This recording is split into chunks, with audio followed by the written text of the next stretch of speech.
Tell us about some success stories of the carnivore diet that you've seen in patients. Let's talk about Lindy first. Limitless Lindy out of Australia.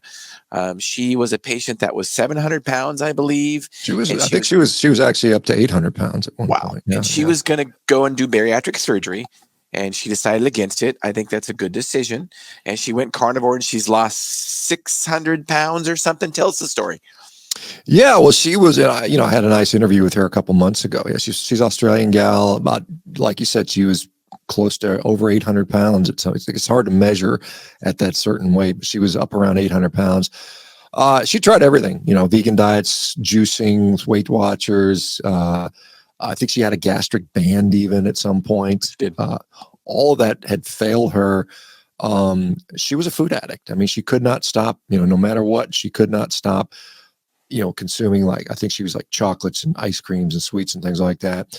And she ended up going carnivore, I think a little over 2 years ago. And during that period of time, she's lost nearly 500 pounds.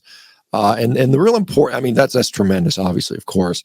And just feels so much better. But I think the really interesting point was she said she was a food addict.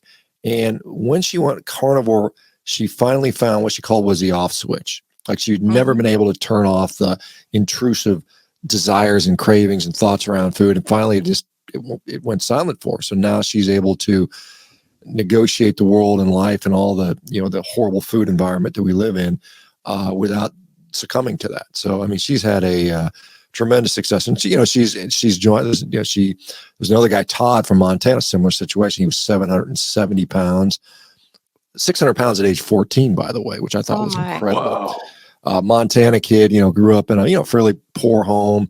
He was just addicted to basically soda. I mean, he would drink, 20 cans of Coke a day or something like that. And he kept, same thing, went carnivore, finally was able to kick the Coca-Cola habit. And now he's down. I think he's lost over 300 or 400 pounds now.